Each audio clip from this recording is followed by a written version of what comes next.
Olá, pessoal! Durante todo esse semestre, o canal de desenvolvimento profissional, sempre às sextas-feiras, vai trazer uma programação para tratar dos Objetivos de Desenvolvimento Sustentável, os famosos ODS, né? E a apropriação da Agenda 2030, como a gente diz, ou 2030, né? Essa agenda é um compromisso assumido por líderes de 193 países, incluindo o Brasil, e coordenada pelas Nações Unidas. Ela é um plano de ação que vai até 2030, né, como o nome já diz, para envolver as pessoas na busca do desenvolvimento humano, na preservação do planeta, na busca de prosperidade e fortalecimento da paz universal. Nós aqui do canal de desenvolvimento profissional e os parceiros da saúde, da justiça, programamos apresentar nas próximas semanas o desenvolvimento de vários temas relacionados aos ODS, para que a gente possa aumentar o potencial de trabalho, de prevenção e intervenção em situações assim sensíveis que possam estar presentes em nossas escolas e que a gente precisa estar preparado para agir, né? O tema hoje, ele contribui para comemorar o Dia Nacional do Deficiente Físico, que será no próximo dia 11. Né? Quem desenvolverá o tema com a gente hoje é Ana Lúcia Dias, que é advogada, especialista em direitos humanos e também psicanalista. Entretanto, quem acompanha aqui a programação do canal vai se lembrar que no dia 24 de setembro, já trouxemos a doutora Fátima Duarte para falar sobre o Dia Nacional de Luta pelos Direitos das Pessoas com Deficiência. E o programa de hoje, ele complementa o tema, trazendo informações e provocando reflexões acerca do que temos a comemorar nesse dia e o que ainda nos falta alcançar, né? Afinal, o que a gente pode fazer para que todas as características e condições humanas sejam respeitadas? É uma pergunta que a gente precisa se fazer, né? Como fazer também para que as diferenças acrescentem, integrem e incluam todas as pessoas e que a gente não tenha os rótulos e o afastamento delas do grupo, né? O que será que a gente precisa levar em conta na construção desse caminho? Se vocês quiserem e puderem, registrem no fórum, que já vai estar aberto desde o comecinho da programação, registrem lá no fórum seus comentários, suas dúvidas, porque a gente vai ter um tempinho logo no final da fala da Ana, para que a gente possa interagir, tá ok?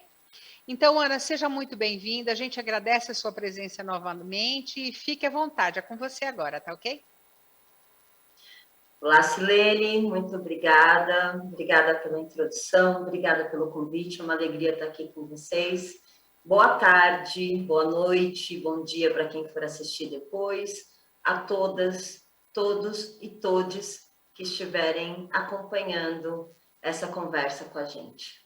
Silene, quando a gente fala da pessoa com deficiência, e as pessoas pensam e refletem sobre acessibilidade, sobre a inclusão dessas pessoas na sociedade, eu acho importante fazer uma introdução sobre por que se fala pessoas com deficiência e por que se fala em acessibilidade.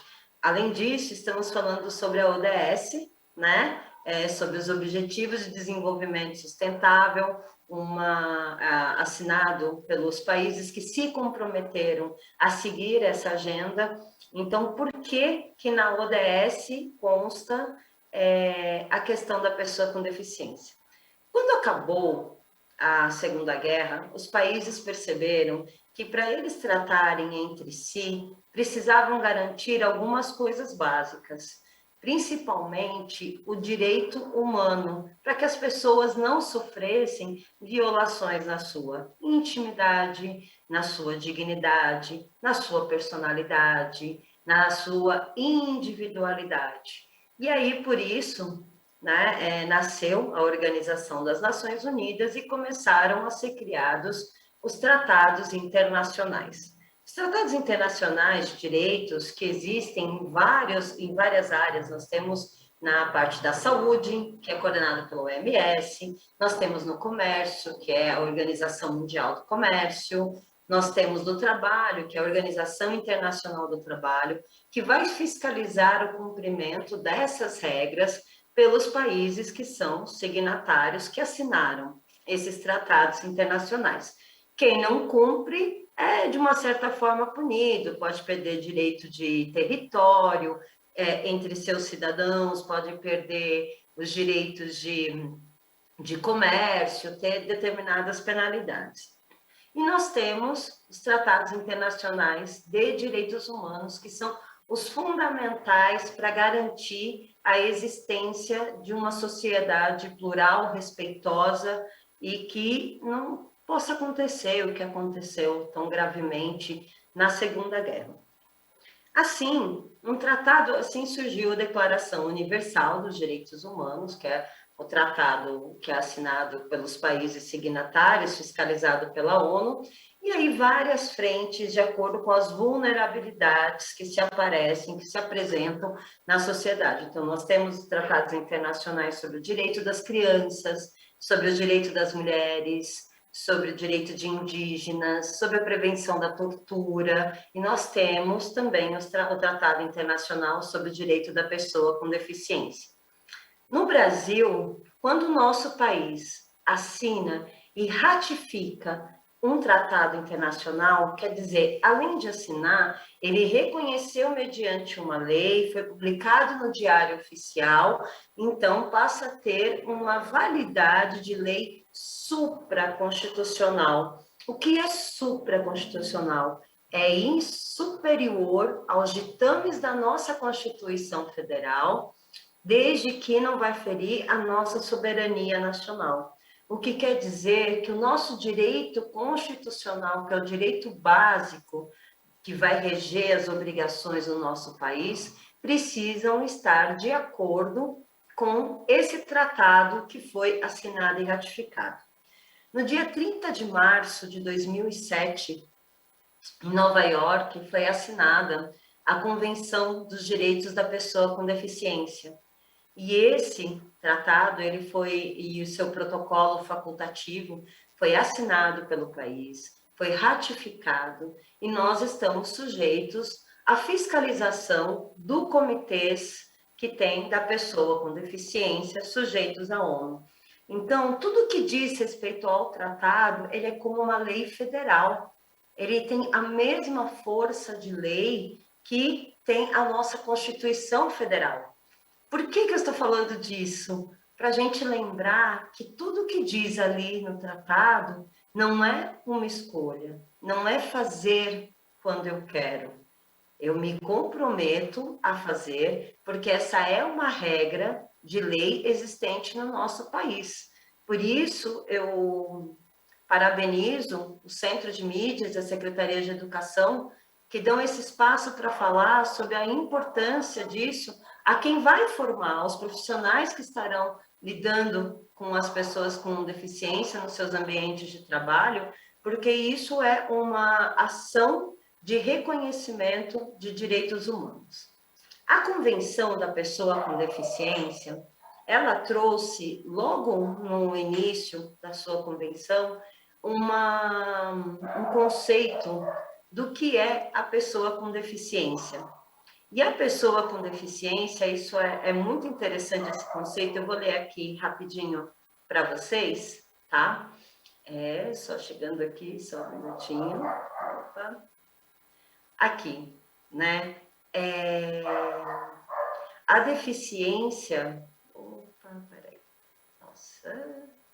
A deficiência é um conceito em evolução e que a deficiência resulta da interação entre pessoas com deficiência e as barreiras devidas às atitudes e ao ambiente que impedem a plena e efetiva participação dessas pessoas na sociedade em igualdade de oportunidade com as demais pessoas. E por isso que se mudou o conceito, que antes se falava pessoa deficiente ou portadora de deficiência ou pessoas especiais. Então, a pessoa não é deficiente, ela tem uma característica e ela não é portadora daquela característica, porque portadora é algo que a gente porta e tira. Eu sou portadora de uma bolsa, eu chego no lugar, tiro a bolsa e vou seguir minha vida. Não, a pessoa com deficiência também não é uma pessoa especial, que é diferente das outras pessoas. O que é deficiente são as barreiras de comunicação, de atitude, as barreiras físicas de acesso da sociedade que, por ser signatária de um tratado internacional como esse, deveria estar completamente acessível para que as pessoas com deficiência exercessem a sua vida normalmente, como qualquer pessoa.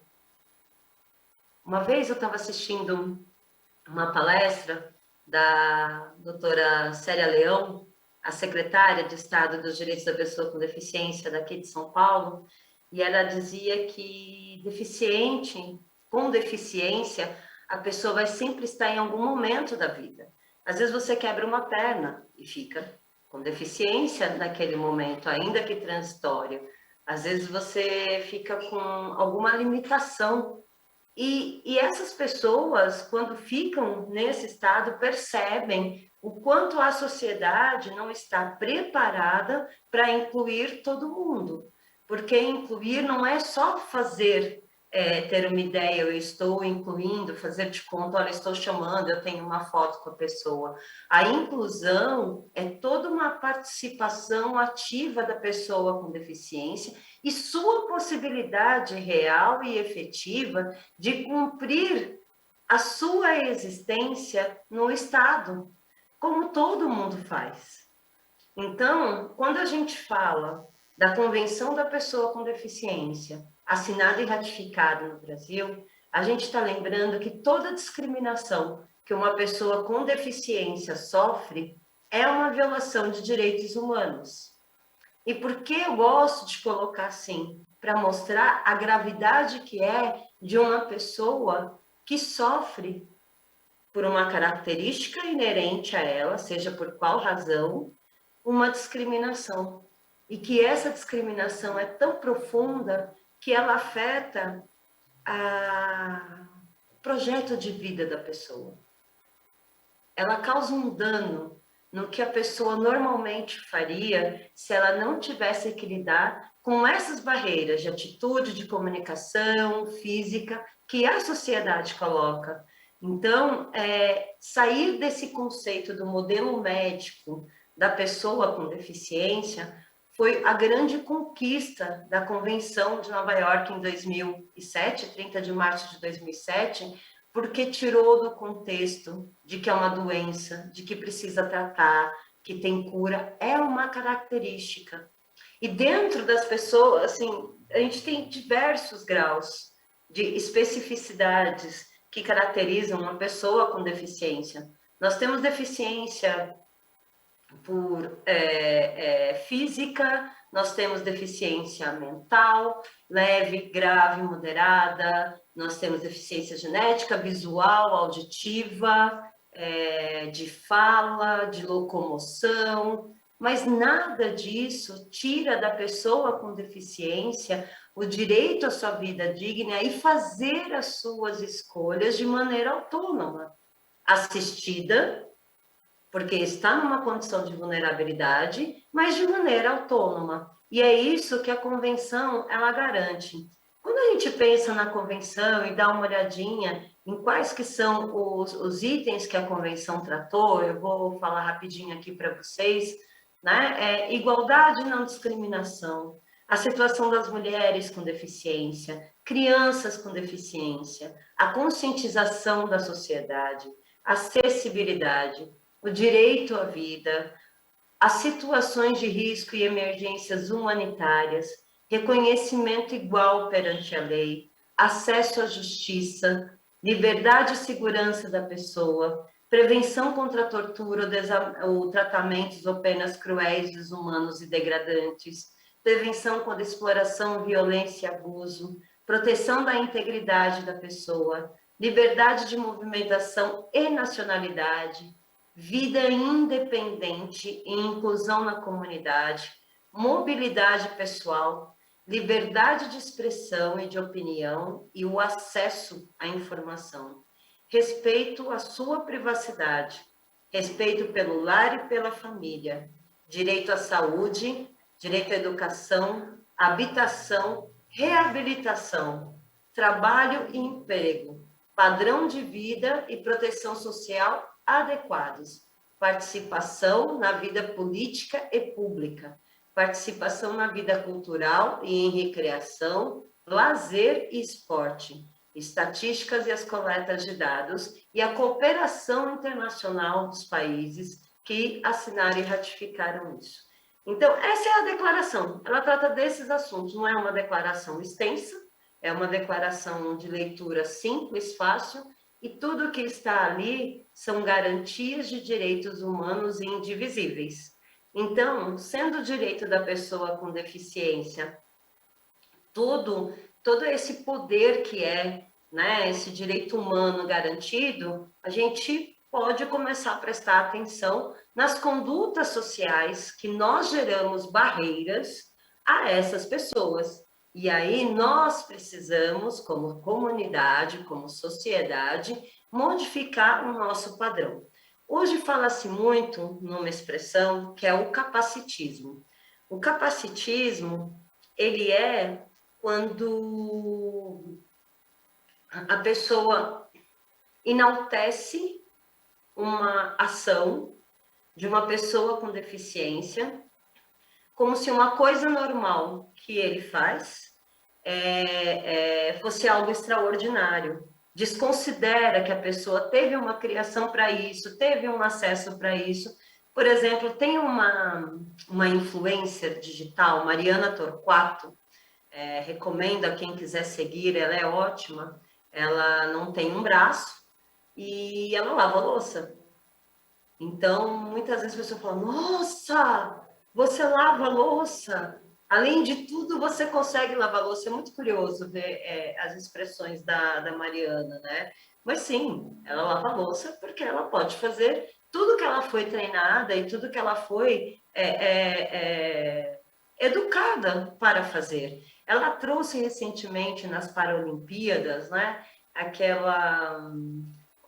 uma expressão dentro do capacitismo, fala, nossa, a pessoa ela tem deficiência, ela sofreu um acidente, ela ficou cadeirante, e caramba, ela ainda corre, ela ainda consegue bater recorde, desconsiderando que nós estamos falando de atletas de alta performance, que são preparados, que são treinados, que têm uma rotina para viver isso. A gente não fala isso de um atleta, por exemplo, da Raíssa, a criança que conseguiu a medalha em Tóquio, né? Ninguém fala, nossa, ela conseguiu. A gente fala, caramba, que determinação que essa menina teve para seguir o treinamento, para ter apoio, para conquistar essa medalha. Então, essa diferenciação da pessoa com deficiência, como se cada ato que ela tivesse fosse uma grande conquista, algo aquém da sociedade, isso é uma forma de diminuir a pessoa com deficiência e de aumentar esse capacitismo, dizendo ela não pode, ela é uma coitada, ela é uma vítima e não tem condições de fazer. E aí a gente percebe que na sociedade a gente tem muitas expressões capacitistas que colocam a pessoa com deficiência num lugar ruim, tipo, lá vai o aleijado. Nossa, alguém tropeça, você está aleijada? Como se fosse uma característica ruim. Expressões tranquilas, né? Que a gente fala no dia a dia, nossa, você está dando mancada. Quem manca? Manca uma pessoa com deficiência. Imagina uma criança na escola que tem uma deficiência, ou um jovem no ensino fundamental 2, no ensino médio, tem uma deficiência, ele anda mancando. E quando você quer dizer que a pessoa errou ou ela fez algo inadequado, você disse, você está dando mancada. É uma forma de violar esse direito humano, porque você está discriminando, tornando pejorativo uma característica que a pessoa tem. Outra expressão que a gente costuma fazer comumente é, olha onde você pisa. Para uma criança que está, às vezes, desatenta, mas uma pessoa com deficiência visual, ou uma pessoa com baixa visão, ela vai conseguir olhar onde ela pisa? Não. Então, ao dizer que olha onde você pisa, para uma pessoa que não tem deficiência visual ou que você não sabe se ela tem baixa visão, é dizer para essa pessoa que ela é desatenta, o que faz resumir que toda pessoa com deficiência visual ou toda pessoa com baixa visão é desatenta. E não é. Existem pessoas com deficiência visual, são escritoras, que são professoras, que são atletas, que são mães, que são pais, que são professores, que são estudiosos, que são cientistas, que são faxineiros, cozinheiros, e por aí vai. A pessoa com deficiência, ela pode ter uma vida normal se a sociedade se conscientizar que o que acontece na vida deles somos nós, sociedades, que dificultamos o acesso a eles e agimos incessantemente na violação desses direitos humanos fundamentais. Então, durante muito tempo se discutiu as questões da pessoa com síndrome de Down. E às vezes as pessoas com síndrome de Down precisavam, para ter direito ao benefício previdenciário, elas precisavam ser tuteladas juridicamente. E aí você tinha-se o tutor, que cuidava de receber, de pagar as despesas dessa pessoa, e quando essa pessoa chegava aos 18 anos, ou perto da maioridade, a vida jovem, e começava a querer namorar, às vezes isso era visto como algo inadequado. Não se garantia o direito das pessoas com deficiência à sua sexualidade, porque tinha-se um tutor que não permitia que essa pessoa casava, por ignorância, por não conhecer que a sociedade deveria prestar atenção nisso e a sociedade deveria estar pronto para isso.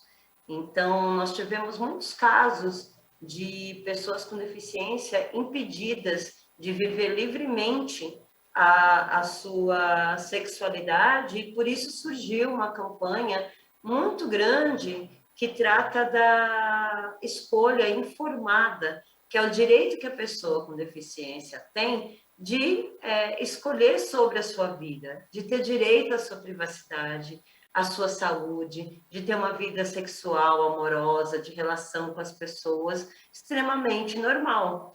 Mas, nossa, como que eu vou ter uma relação normal com uma pessoa que ela é surda? Ela não vai escutar o que eu estou dizendo. Eu vou ter que aprender a falar em Libras. O correto deveria ser que sim, porque não permitir a comunicação às pessoas com deficiência é não permitir a comunicação equânime e direta é uma violação de direitos humanos. Logo, Libras deveria fazer parte do currículo escolar, assim como o português faz, desde pequeno. Veja, no nosso país a gente ensina inglês para nos comunicarmos com estrangeiros, mas nós não ensinamos Libras no currículo normal para a gente se comunicar com as nossas próprias pessoas no Brasil que usam uma linguagem diferente. Mas hoje, no tempo da tecnologia, ainda que a pessoa não saiba Libras, e aviso vocês, a Secretaria do Estado de São Paulo, ela tem curso de Libras online gratuito, tem turmas de manhã, de tarde, de noite, e é necessário que a gente aprenda a língua de sinais da mesma forma que nós aprendemos o português, mais do que o inglês, porque nós estaríamos comunicando com cidadãos brasileiros. Mas, enfim, existe um aplicativo hoje de celular gratuito que chama HandTalk. Nele, você escreve o que você quer dizer e um avatar fala o que você escreveu em Libras. É uma forma de você se comunicar com a pessoa em Libras, uma pessoa que não está ouvindo, que não pode te ouvir. Ou ela pode também falar em Libras e o aplicativo traduz para a linguagem do português, não de sinais, o que a pessoa está dizendo. Com isso, você consegue acolher uma necessidade de uma pessoa surda, você consegue levar essa pessoa ao banheiro, você consegue socorrer, você consegue encaminhar juridicamente, você consegue ouvir a história dela, e você consegue sair do preconceito que a gente tem de que a pessoa não escuta, ela não pode se relacionar. Eu já assisti um show, alguns shows em Libras, e é lindo. E eu vi outras pessoas assistindo, ou pessoas com deficiência assistindo e dançando, porque a ideia de que a única comunicação ela é oral e ela é auditiva, ela de novo é uma imposição da sociedade que não considerou todo o contexto de todo mundo que faz parte. Então, uma forma de sair desse lugar do impedimento, do capacitismo que a gente tem, é ir procurar essas ferramentas que vão trazer subsídios para você atender, estar e acolher e trocar de uma pessoa com deficiência. E vamos além. Existem exposições de arte para pessoas surdo-cegas. Porque nós temos um número grande de pessoas surdo-cegas e essas pessoas podem... Uma vez eu ouvi o dono de uma galeria de arte, um pouco antes da pandemia, em que ele dizia como que ele fazia a exposição para pessoa surdo-cega, através de textura. A textura, ela pode dar uma conotação se ela é quente ou se ela é fria. A textura, ela pode trazer sensações que a pessoa vai conseguir enxergar. Na Secretaria de Estado da Pessoa com Deficiência, aqui em São Paulo, que fica ali no Memorial da América Latina, tem o Museu da Inclusão. Não sei se ele já voltou a funcionar em razão da pandemia, mas ali tem uma sala muito interessante, que é uma sala escura. E quando você fazia visita guiada, eu participei dessa visita guiada, eu consegui identificar 80% dos objetos, só pelo toque. E eu fiquei chocada com o meu preconceito de achar que a observação é o que eu vejo por aqui. Observação, ela é o todo. De novo, ela está dentro da nossa mente. Então, quais as formas que a gente pode comunicar com as pessoas que têm deficiência, atendendo a essa prerrogativa de que a vida dela requer umas especificidades que a sociedade não lhe dá. Quando a gente fala em roupa para a pessoa com deficiência, ou em moda da pessoa com deficiência, logo me traz uma consultora de moda da pessoa com deficiência, que é a Beli Palma. A Beli Palma é cadeirante, ela tem uma deficiência, além da mobilidade, que a deixou com mobilidade reduzida. E quando eu conheci a Beli, eu achava muito estranho as pessoas falarem moda para pessoa com deficiência, eu tinha esse preconceito. E aí eu entendi que era tão necessário isso, que às vezes uma pessoa cadeirante não consegue se vestir da mesma forma que a gente. Às vezes não, sempre. Para se vestir da mesma forma, com o mesmo tipo de roupa que a gente se veste, algum esforço maior, ou uma ajuda de terceiro, um apoio de terceiro, um esforço maior, essa pessoa vai precisar. Então, hoje existem roupas com velcro. Hoje existem roupas, calças com botão de pressão, que a pessoa coloca exercendo a sua autonomia. Existem tecidos que não vão causar alergia ou que não vão causar machucado nas escaras, que às vezes a pessoa com deficiência tem. É pensar além. Como uma pessoa com deficiência visual vai perceber que a sua roupa tem relevo, que a sua roupa é bonita, faz parte do pertencimento da pessoa. Da mesma forma que nós temos pessoas que estudam qual é a roupa mais adequada, né, para uma mulher, e nós temos, ou para um homem no futebol, nós temos códigos de vestimenta que nos representam perante a sociedade. Quando a gente está em algum lugar, a pessoa evidentemente vai olhar que roupa você está vestindo. Logo, a roupa passa a ser uma característica intrínseca da sua personalidade e impedir que a pessoa com deficiência tenha essa vestimenta que lhe faz bem, que não lhe machuque, que lhe traga conforto, que lhe traga autoestima como a gente, essa pessoa ela vai estar inserida num contexto. Isso é inclusão. Logo, a moda da pessoa com deficiência não é uma coisa boba que se deixa para lá. É um detalhe muito importante. E é importante quando a gente fala disso, de representatividade, porque as pessoas com deficiência não se veem na televisão ou não escutam que elas estão na televisão. Né? Teve uma novela que foi do Manuel Carlos, que eu esqueci o nome, mas ela é baseada na história da jornalista Flávia Sintra, que isso foi publicizado, de uma modelo que sofre um acidente de carro e fica tetraplégica, e depois ela se relaciona e ela se torna mãe de gêmeos, e ela tem seus filhos, e ela cria seus filhos e trabalha. E a pessoa que fez esse papel, houve uma representatividade de ter uma mulher com deficiência ali na televisão, e isso foi muito importante? Foi. Mas quem representou não tinha deficiência. Hoje, a Flávia Sintra é repórter do Fantástico. Ela representa essas pessoas com deficiência que fazem esse trabalho. Existe um livro, e ele existe também em audiolivro, que chama Maria de Rodas, que é a história de 3 mulheres com deficiência que se tornaram mãe.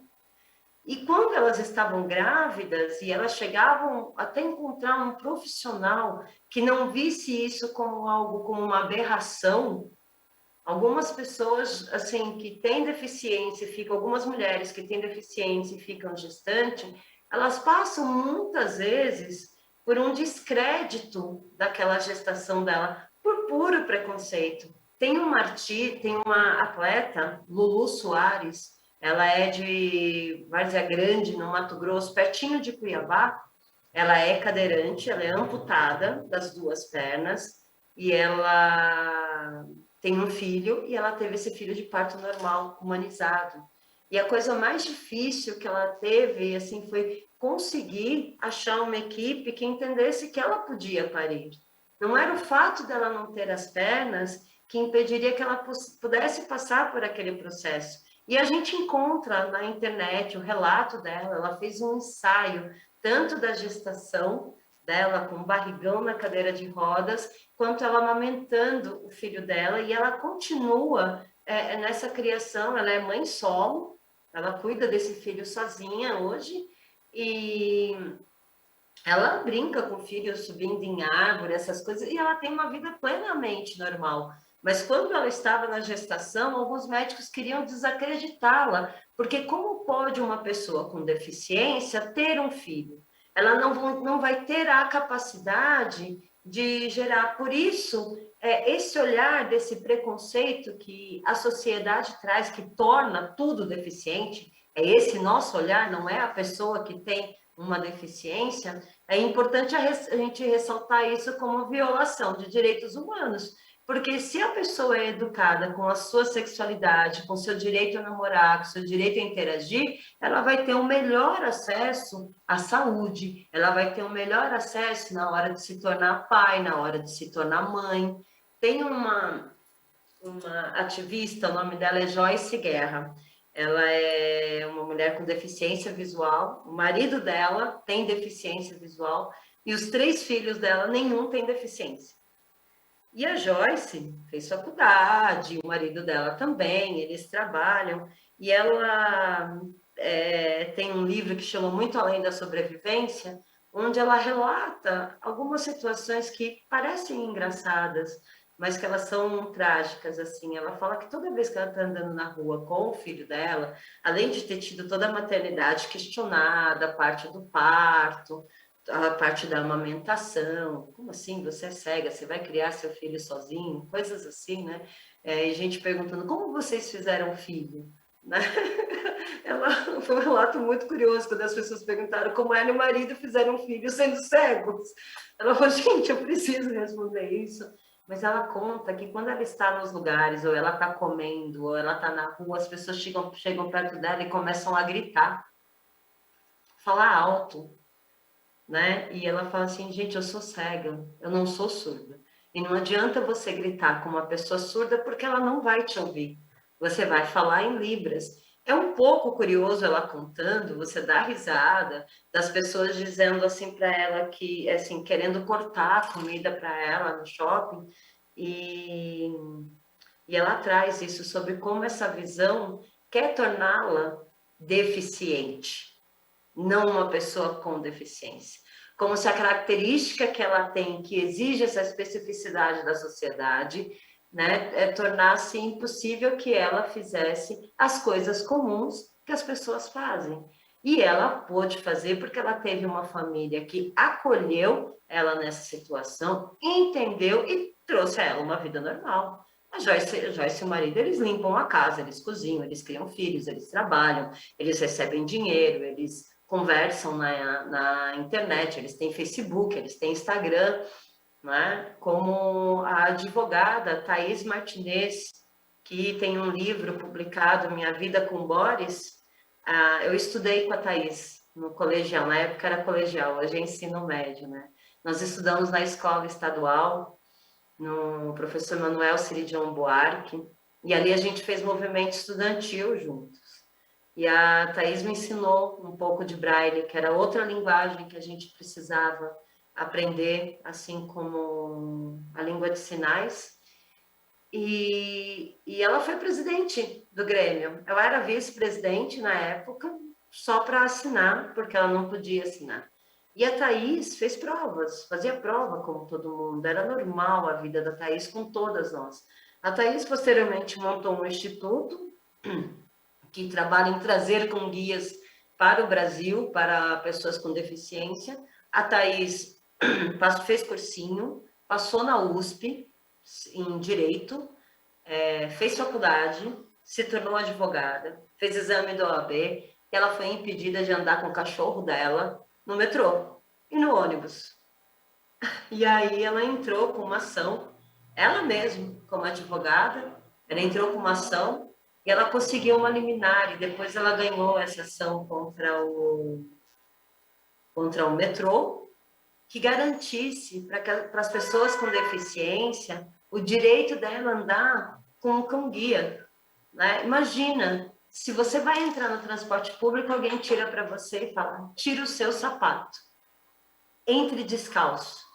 É através dos sapatos que a gente calça, que a gente pisa no chão, que a gente se previne de machucar, que a gente tem contato com o lugar onde a gente está andando. Né? Andar descalço não é fácil você andar descalço no transporte público. Por que com cachorro ela não podia andar? Apenas por ignorância, apenas por não compreender que se tratava de um direito humano. E essa luta da Thaís, que foi abraçada por outras profissionais, inclusive pela Mara Gabrilli, que hoje ela é senadora, também uma mulher com deficiência, e a Thaís, ela transformou em legislação o direito ao acesso aos locais públicos com cão-guia. E aí eu acho muito interessante como a pessoa com deficiência, quando ela tem essa potência, essa possibilidade de ser protegida e exercer o seu direito, como ela acaba fazendo uma transformação social, mas não deveria ser. A vida da pessoa com deficiência, ela é uma luta para fazer as coisas básicas que a gente faz. Ir ao banheiro, beber água, respirar, ir para a escola, não sofrer violência, se comunicar, conseguir ler, assistir uma peça de teatro, ter direito a lazer, conseguir subir num restaurante, conseguir entrar num restaurante. Se você é cadeirante, conseguir entrar num restaurante. Conseguir ser autônomo numa lanchonete. Entrar numa lanchonete, você é deficiente visual, uma pessoa com deficiência visual, e aí você pede o cardápio, você vai precisar que alguém diga quanto custa. Quer dizer, é o tempo todo mostrando que você não tem autonomia. E como a gente pode mudar isso para alcançar o objetivo do desenvolvimento sustentável, que é fazer cumprir o direito básico do ser humano, que a ONU traz, que o Brasil se obrigou a fazer, que não é escolha, a sociedade inteira tem que estar nisso, conhecendo, se comprometendo, entendendo que na escola você vai lidar com as pessoas das mais variadas deficiências. Nós temos pessoas com autismo, no autismo de vários níveis, procurar entender a linguagem. Hoje muita gente ainda fala que a pessoa é Asperger, né? Asperger era colocado como um dos espectros autistas. Mas esse termo não pode ser utilizado, porque Asperger era o nome do médico que fez testes com crianças judias com deficiência durante a Segunda Guerra. Então, e aí, para se facilitar, porque ele conseguiu identificar, colocou o nome de síndrome de Asperger. Não, a pessoa com autismo. Uma pessoa autista é uma pessoa cega, uma pessoa surda, é uma pessoa com mobilidades X, Y, Z. E prestar atenção. Às vezes a gente tem uma criança na escola, um adolescente que tem um desenvolvimento diferente dos demais colegas na escola. Será que essa criança é preguiçosa?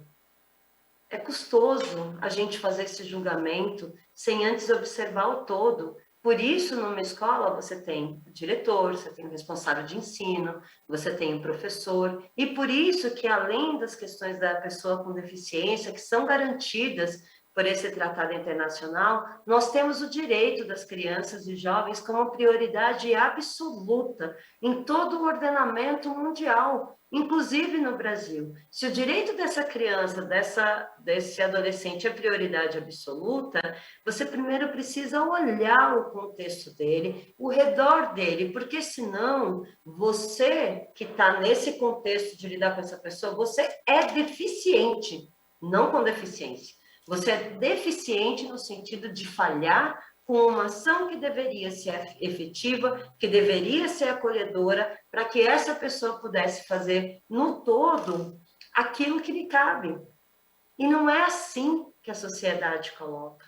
Então, a reflexão hoje, que eu acho importante trazer, é o quanto nós somos deficientes em não permitir que uma pessoa cumpra com a mais equidade possível um direito básico que quem não tem uma característica que aquela pessoa tem, cumpra.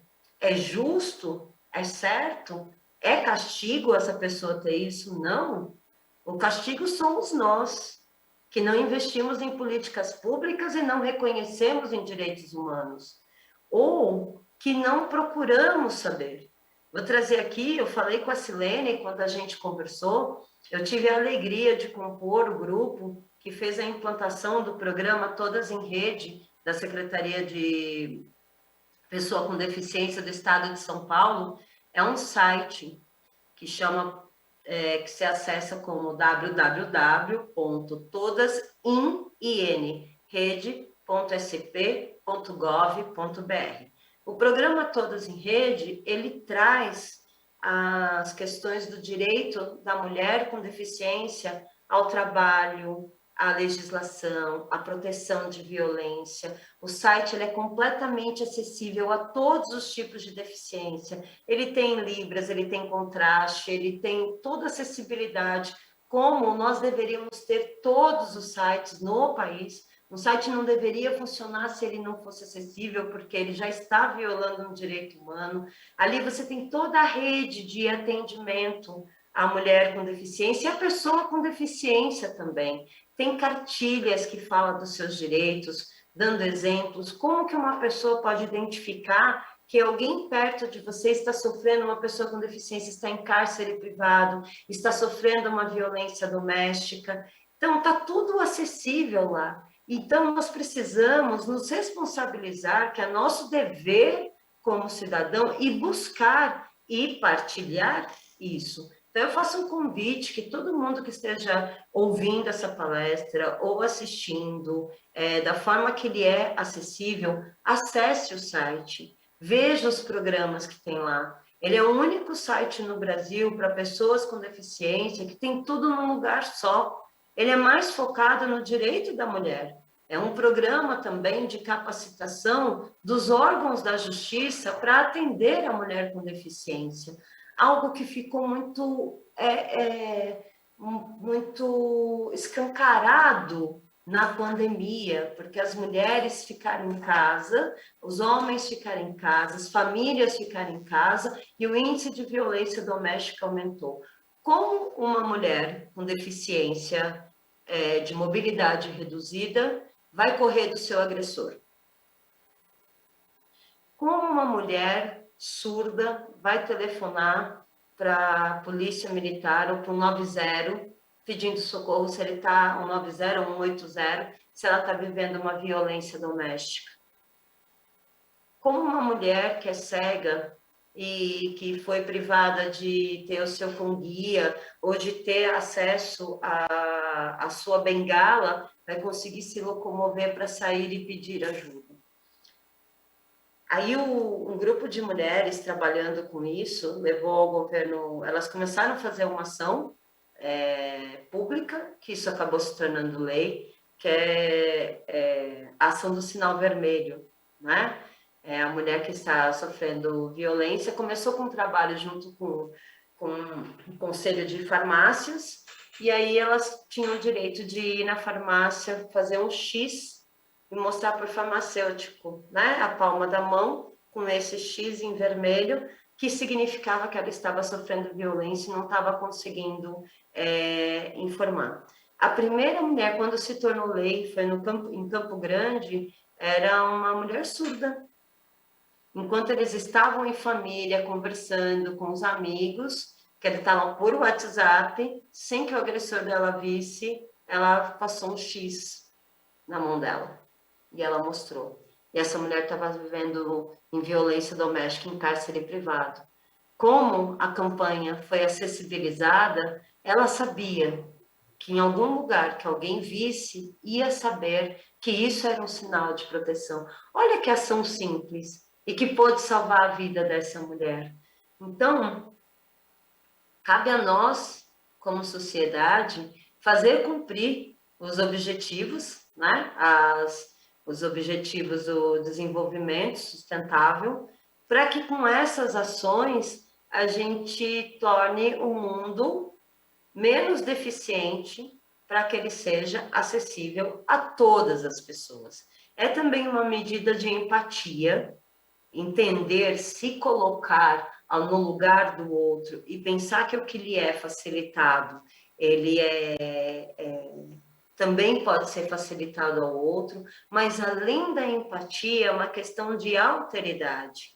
A alteridade é a compreensão de que o mundo é diverso, de que outra pessoa tem um ponto de vista diferente, uma vida social diferente, e mesmo assim ela tem as condições e o direito à sua opinião e exercer a sua vida plena. A gente só está falando de plenitude. E para isso, gente, deveria ter acesso à saúde ampla, deveria ter acesso. As mães das pessoas com deficiência não deveriam ter que brigar porque a escola não aceita seu filho.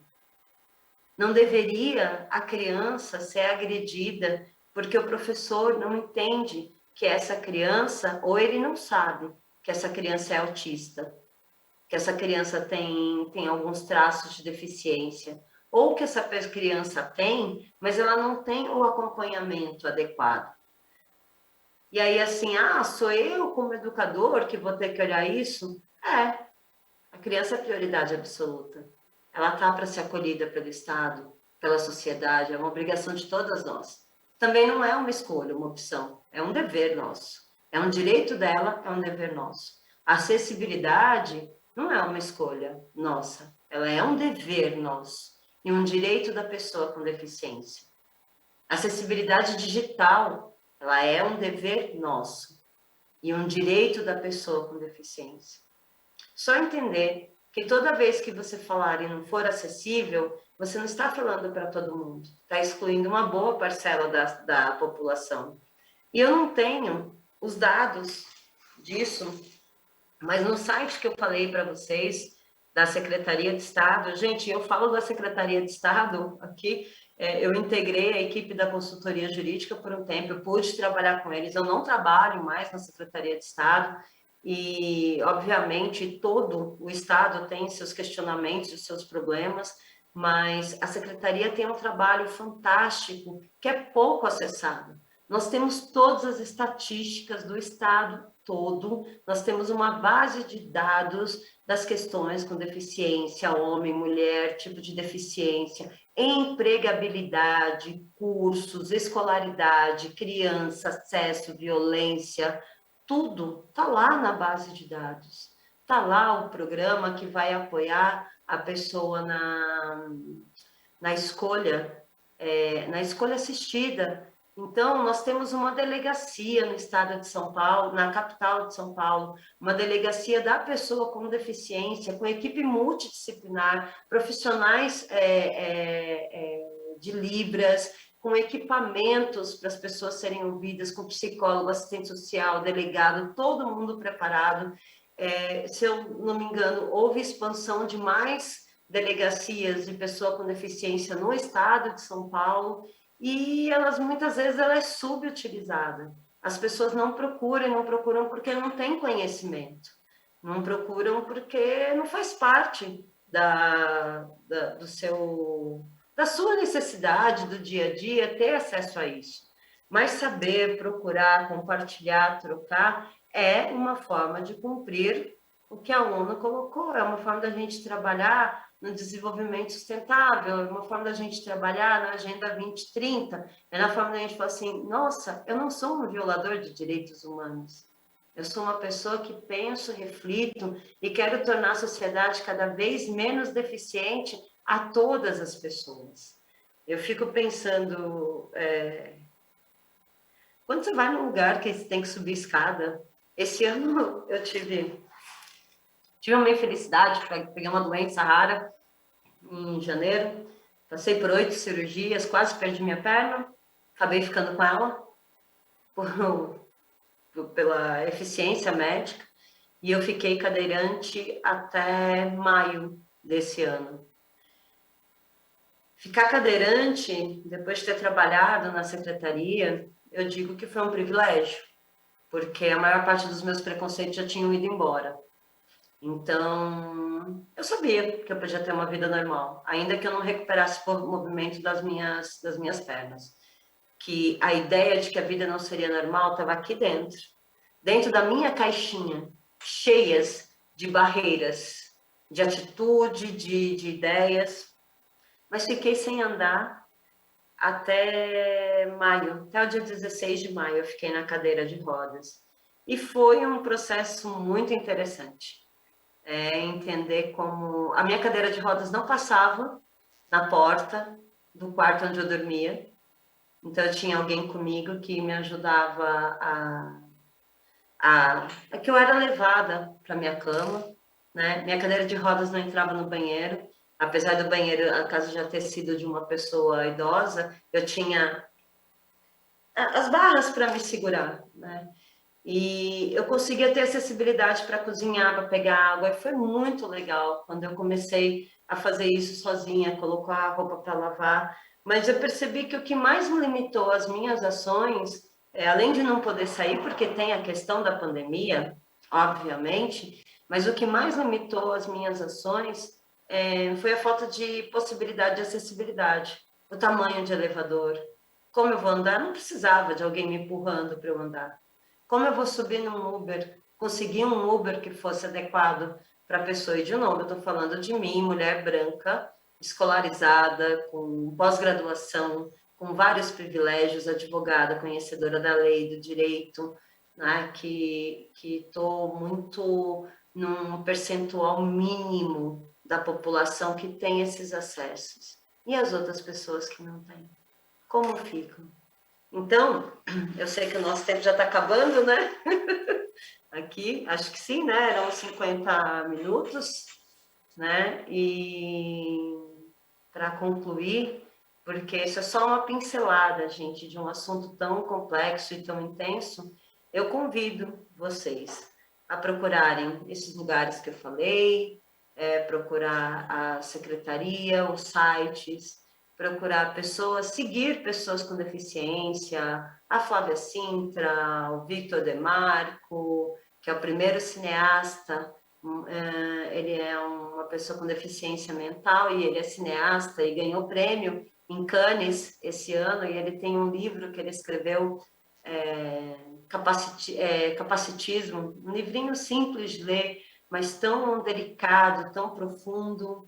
A Mariana Torquato, tem vários sites com audiolivros, explicando, tem cursos de Libras gratuitos, tem site que explica como que você pode fazer para tornar suas publicações acessíveis. O próprio Instagram, ele já tem um lugar que é um texto alternativo, então, assim, eu não faço na frequência que eu deveria fazer, olha que errado, eu lembrei que eu postei isso da nossa aula hoje e não fiz isso, já eu vou editar, que é um texto alternativo explicando, olha, na imagem tem isso, isso, isso, porque, assim, nem todo mundo consegue enxergar, mas se a pessoa não vê a imagem, não sabe a que está se referindo o seu texto, a informação, ela não é completa.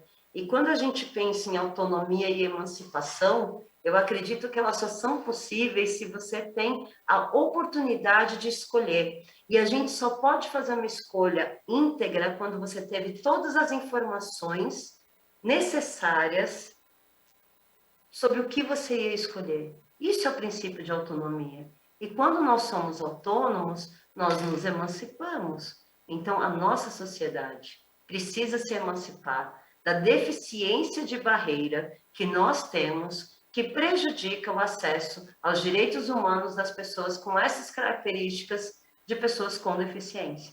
É essa reflexão que eu chamo hoje. Silene, eu estou inteiramente à disposição de vocês. Vocês podem me seguir nas redes sociais, se quiserem tirar dúvidas.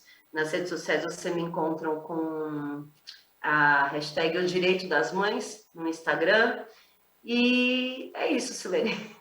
Acho que deu nosso tempo, é isso, Tati? Ou ainda tem tempo para falar? Que se tiver, sai falando, gente.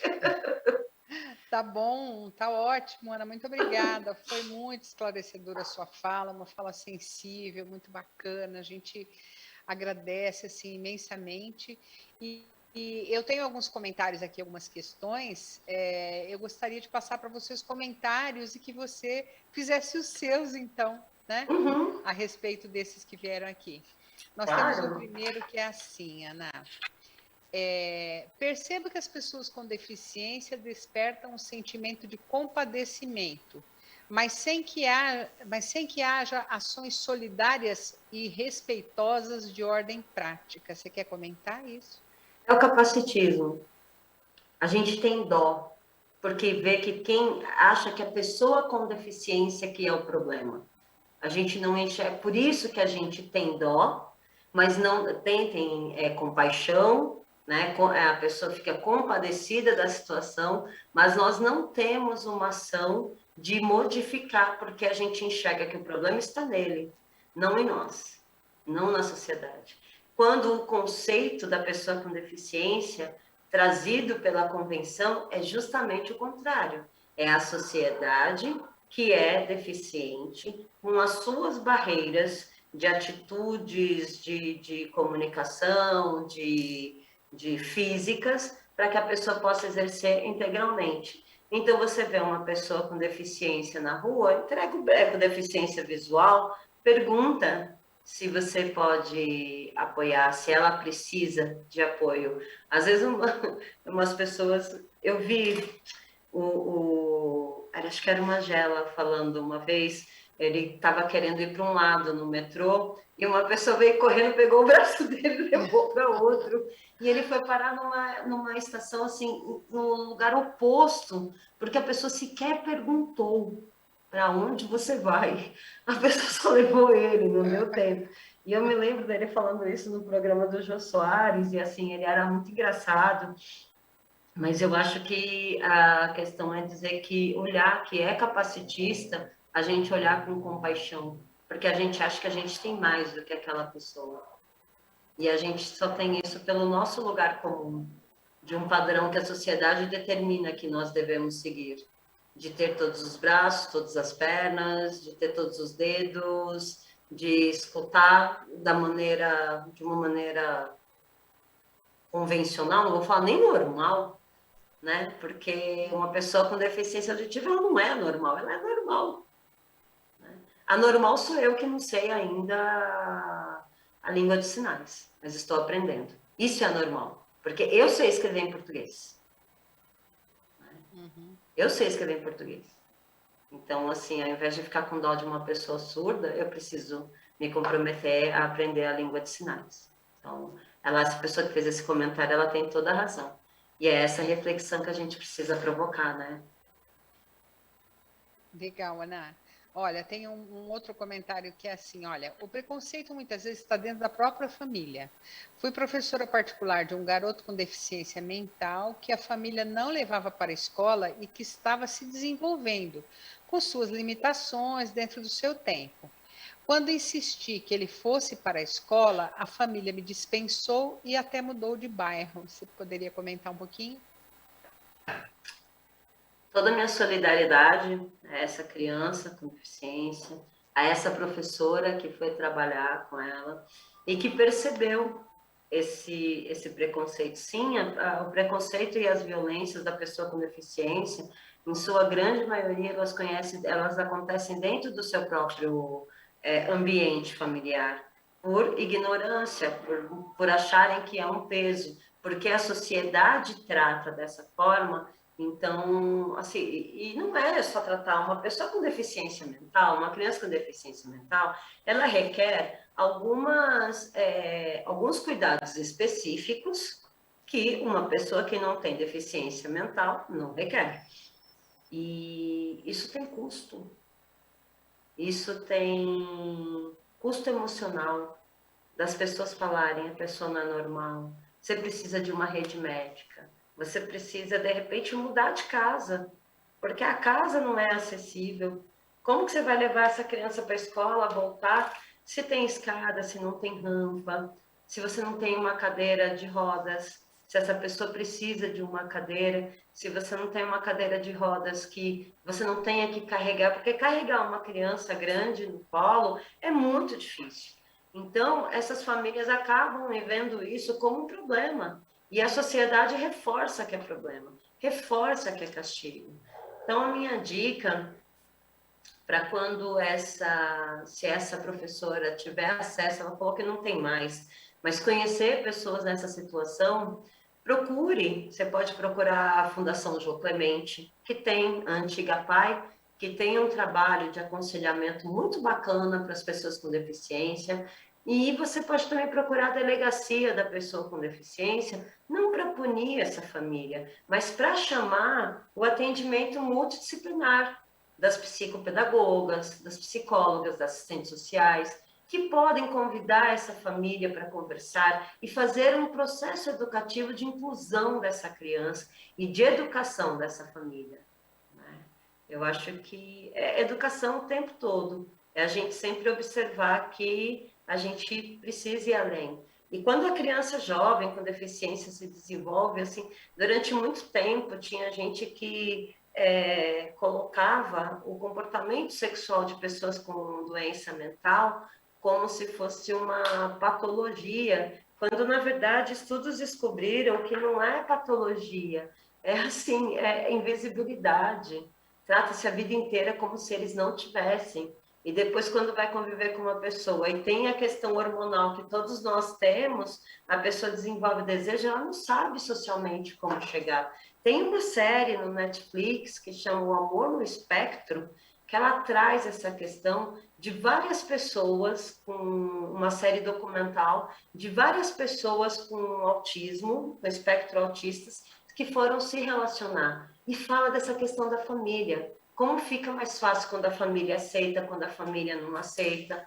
Então, eu acho muito interessante. Tem também um outro documentário, que é o Creep Camp, que foi indicado ao Oscar esse ano, que fala justamente de como as pessoas com deficiência, a luta das pessoas com deficiência, de como elas conseguiram no Congresso americano trabalhar para serem ouvidas. E curioso, elas acamparam no Congresso, na época, nos anos 70, e cortaram a água e a luz de onde eles estavam, porque eles não podiam andar aí atrás de conseguir. E quem veio dar apoio, e é lindo esse filme, quem veio dar apoio para esse grupo foram os Panteras Negras, porque eles podiam andar e eles podiam levar comida. Eu acho que assim é uma ação afirmativa que nós na sociedade podemos fazer. Então, quem está ouvindo, quando vê uma criança nessa situação, que a família tem esse preconceito, também é difícil julgar a família. E se você entra com uma medida para tirar essa criança da família, onde você vai colocar essa criança? Né? Onde? Para quem? Então, a postura é educar, buscar meios. Ok, Ana, obrigada. Temos uma questão aqui que eu achei interessante, porque é uma dúvida também, que eu já passei por essa situação.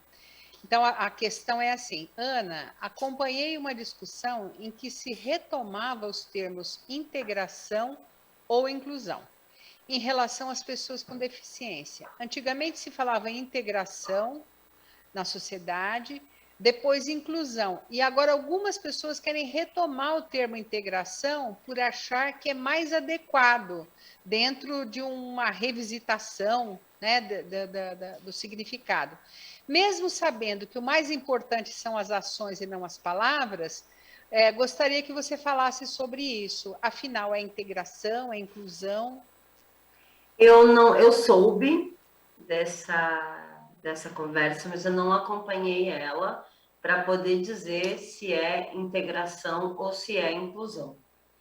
Mas é importante quando a pessoa questiona que o mais importante são as ações, né? Mas também a discussão da palavra. Por que a palavra é importante e usar um termo correto ele é necessário? Porque quando a gente nomeia, a gente dá uma característica, a gente dá uma força. Então, veja, antes se falava pessoas especiais, pessoas portadoras de deficiência, pessoas deficientes. E eram palavras que eram usadas na legislação e que isso traz um peso para quem está ouvindo ou para quem está naquele lugar que conhece a palavra, que não é o que a palavra traduz. Então, só de ouvir essa questão sobre integrar e incluir, né, eu entendo a questão da palavra inclusão, porque essa pessoa está excluída da sociedade, porque ela é vulnerável, mas não me parece de todo estranho usar a palavra integrar, porque quando você integra no todo, na verdade quem deveria ser integrada é a sociedade, né? A sociedade que tem que integrar. Eu não sei se a gente tem que integrar as pessoas com deficiência, se ainda está dando um peso, mais um trabalho para ela. E, de novo, eu não estou acompanhando essa discussão, tá? É só algo que veio aqui dentro do que é integrar, incluir. Quando você traz para a pessoa a obrigação de integrar a algo, é ela, de novo, que está com o peso de ter alguma inadequação. Quando você fala de incluir, quem inclui não é a pessoa com deficiência, quem inclui é o espaço, quem inclui é a sociedade, é a escola, é o mercado, são as lojas, são as redes sociais, são as políticas públicas. Então, eu não sei. Olha, eu anotei aqui, eu vou acompanhar sobre isso, mas eu não tenho juízo de valor por não conhecer, Mas porque eu não trabalho só com a questão da pessoa com deficiência. O meu foco hoje de trabalho bem forte é mulher vítima de violência, né? Mulheres mães. Então, eu trabalho a questão da mulher com deficiência na violência, violência sexual, violência doméstica. Então, eu não conheço essa discussão. Anotei aqui para colocar, mas eu acho que a gente tem que incluir, né? Quando é incluir uma responsabilidade nossa. Não é a pessoa que vai se incluir, é alguém que vai fazer. Me parece isso bem alinhado ao conceito de que é a sociedade que está falha. Porque é a sociedade que não permite a ação equânime de tudo aquilo que eu falei que está na convenção, que a pessoa deve colocar. Até por isso a ODS fala da questão da inclusão, né? Os estados, os municípios, os seus entes públicos, privados, né? A sociedade precisa incluir essa pessoa. Então, para incluir e ser pleno, a gente tem que fazer mudança. Olha, é uma boa discussão. Vou estudar sobre isso. Se a pessoa quiser, verdade, se a pessoa quiser depois pegar no meu Instagram, o meu e-mail, analuciadias.n de navio, f de faca, @gmail.com, pode me enviar, eu fico com o contato, eu vou estudar e depois eu quero continuar discutindo isso. Aliás, é um tema para uma live, hein? Inclusão e integração, olha só. é verdade, Ana. E a própria pessoa diz, né, que o mais importante são as ações, né? Sim. Mas a gente ter oportunidade de discutir os termos também é um momento de reflexão, que a gente revê os pontos e também tem sua importância. Como você disse, né? Nomear também é importante, né? A gente traz para si, né? Para gente, a gente traz para gente a ação quando você vai pensar, né? É verdade. É verdade. Aqui a gente tem uma outra questão, Ana, que é assim, olha, como você vê essa tentativa recente de separar novamente os estudantes com deficiência e encaminhá-las para a pessoa coloca entre aspas, atendimento especial? É retrocesso, é perda de direitos, é violação de direitos humanos e vai contrário à própria ODS que o Brasil se comprometeu. E eu espero que esses retrocessos sejam punidos pelos órgãos competentes de fiscalização de direitos humanos, porque nos últimos anos a pessoa com deficiência só perdeu muito e ainda querem fazer continuar perdendo. Se a gente precisa incluir, porque deficiente é a sociedade, por que a gente vai tirar essas pessoas da visão da sociedade, colocá-las em separado para que ninguém veja, não conviva e não conheça? Sob uma desculpa de que terão um atendimento melhor? Não. Isso é a mesma coisa que se fazia com os doentes psiquiátricos, ao colocá-los no manicômio e deixar lá para esquecer. A sociedade não quer ver quem é diferente, porque ao ver, a deficiência está em quem está olhando e não vê essa diferença. Isso é algo assim, Silene, que foi muito triste. Foi muito triste. E eu espero, assim, houve mobilização das organizações de sociedade civil, das pessoas com deficiência, quando isso aconteceu, e, assim, é uma grave violação, grave. E aí, Ana, voltando àquela coisa que a gente estava comentando agora do poder das palavras e das discussões que giram em torno dessa a nomenclatura e tudo mais, é interessante ver como é que o discurso é colocado para a sociedade com uma pretensa justificativa e coerência, que, na verdade, para aqueles que não pararam para refletir a respeito, não têm acesso à informação, soa até como lógica. Né? Então, tem uma lógica, tem uma boa intenção. Então, aí a gente tem um trabalho intencional do discurso maléfico, né?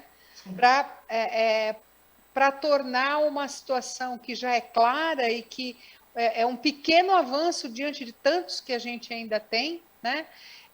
Você confundir as pessoas com argumentos que têm uma maquiagem, né, de boa justificativa, isso é muito cruel, é um desserviço, é uma desinformação, né? Sim. E eu acho que o papel nosso na escola está aí, né? Nós, educadores, todo o pessoal que é profissional profissional da educação, que está lá na escola, que faz um trabalho maravilhoso junto aos alunos, junto à comunidade. A gente precisa ter essa informação, precisa ter esses momentos de reflexão, que é o que a gente traz aqui para esse canal, para a gente perceber que a gente tem que ter elementos para contra-argumentar e entender melhor de onde vêm essas justificativas, né? E quais suas reais intenções. Né? Ela vem de uma sociedade deficiente, né, Silene? Pois é. A sociedade, essa visão deficiente das pessoas, não as pessoas com deficiência. Vamos aparelhar as escolas com aula de Libras, com acesso a Braille, com acesso a áudios, livros. Vamos divulgar os serviços que existem, vamos ter rampas, vamos fazer portas, vamos fazer um grande mutirão para fazer reformas nas escolas, para que as portas abriguem tanto uma pessoa que não use cadeira de rodas, como uma pessoa que use cadeira de rodas. Vamos munir os professores de equipamento e boas condições de trabalho, para que eles possam ter, e com suporte, com apoio, para atender essas pessoas com deficiência. Isso essa é a proposta que tem que ter. Não excluir quem tem com deficiência. Pega todo mundo, coloca num cantinho, um pouquinho de profissional e pronto, estou fazendo minha parte. É bem como você falou, é maléfica, é uma lógica perversa, excludente, né? Fascista. É verdade, é isso mesmo. A gente tem aqui até um outro comentário para a gente dar uma implementada aqui, um bate-papo, que é o seguinte, olha, é uma narrativa, tá? Convivi numa escola na década de 70 com uma colega de classe com problemas de mobilidade, que tinha que subir 2 escadarias para chegar na sala de aula. Ela andava de muletas, porque as salas do térreo eram ocupadas com outras séries que não a nossa. Hoje, a escola tem rampas e as salas no térreo são priorizadas para as classes que têm algum problema de mobilidade, para os estudantes, né, que têm algum problema de mobilidade. Aí é uma visão mais otimista, que é a seguinte, ela coloca assim, as coisas mudam, mas essa mudança é muito lenta. Sim. É bom ouvir essa narrativa dessa história. Isso me lembra, eu sou formada há 21 anos, Silene, e na minha classe, sou formada pelo Mackenzie, na minha classe, num determinado momento, entrou uma pessoa com deficiência que usava muleta, e ela subia as escadas, até que, como estudante de direito, que era outras pessoas, eu não participei dessa ação, mas outras pessoas procuraram o diretório acadêmico junto com ela para se queixar disso. E isso foi no ano de 98, Silene, a gente conseguiu que a nossa turma ficasse no térreo. Ainda assim, a gente tinha escada. E aí, por pressão dos alunos e do diretório acadêmico, a Faculdade de Direito acabou fazendo uma rampa de acesso à nossa sala, o que facilitou muito a vida dela. E o diretório acadêmico mudou, ele ficava no subsolo, do lado da biblioteca, mas assim, para acessar só através de escada, não tinha elevador. E mudou para um lugar central, onde ele poderia ser acessibilizado. E eu também tenho essa esperança que a pessoa que escreveu tem. Mas eu acredito que essa esperança brota também da nossa ação enquanto cidadão de alteridade, de compreender o universo do outro como diferente e fazer algo que vá além da empatia. Que alguém já falou aí no comentário, né? Que não fique na compaixão, que fique nas ações. São questões simples que a gente pode fazer no dia a dia, que pode facilitar a vida de uma pessoa, né? Outro dia eu peguei um Uber, estava eu e meu filho, com uma pessoa com deficiência auditiva, e o Uber avisava, né?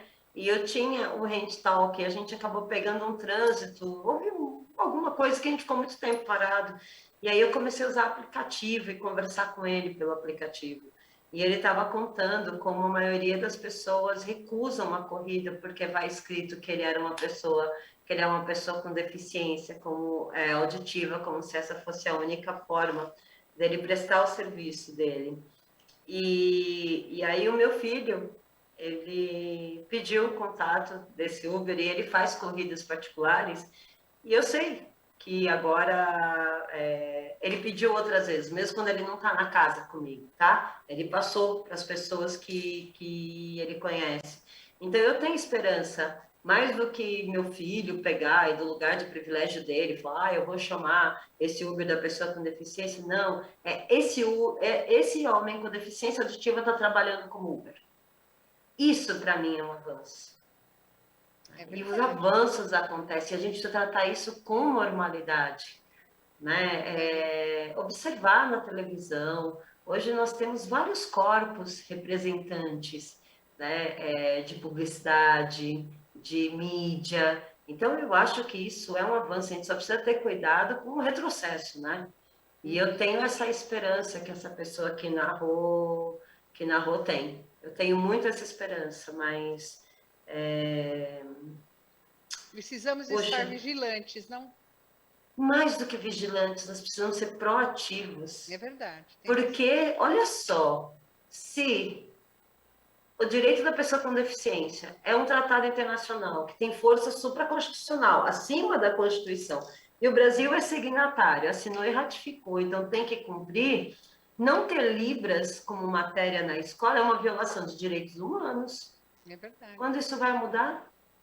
E você sabe que a sua fala está me lembrando, Ana, o programa anterior que nós tivemos aqui, a doutora Fátima Duarte, que ela começou essa conversa com a gente, né, a respeito do tema, e a gente conversava e ela dizia assim, tudo que a gente faz em prol da melhoria para que a gente inclua as pessoas, é uma poupança para a gente mesmo, porque a gente não sabe como que vai ser nosso futuro, né?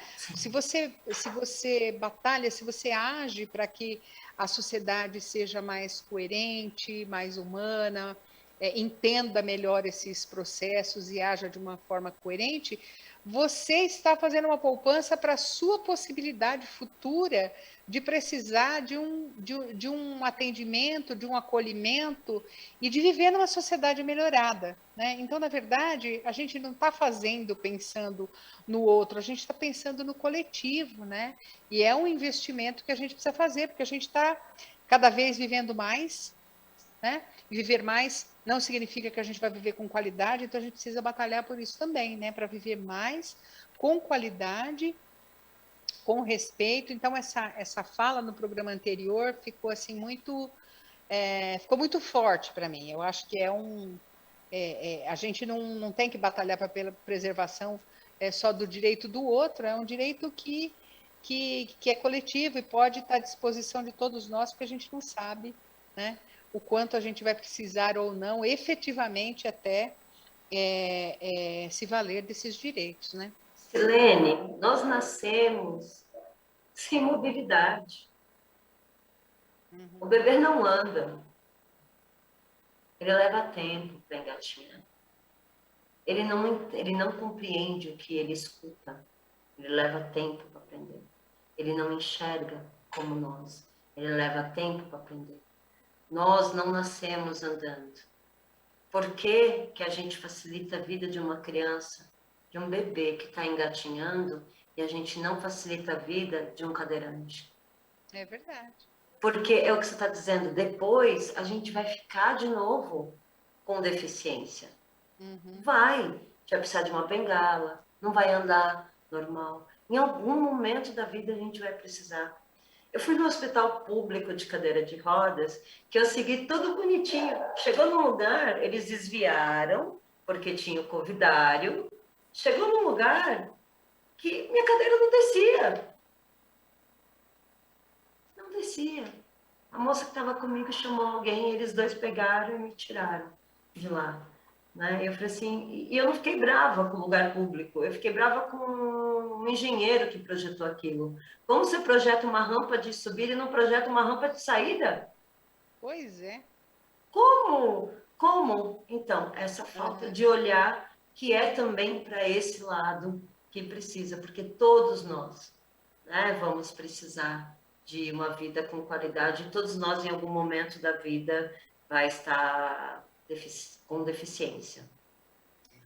Ok, Ana, muito obrigada. A gente está chegando aqui nos minutos finais. Eu gostaria que você se despedisse do nosso público e que você desse uma palavrinha aí para nós que somos da educação.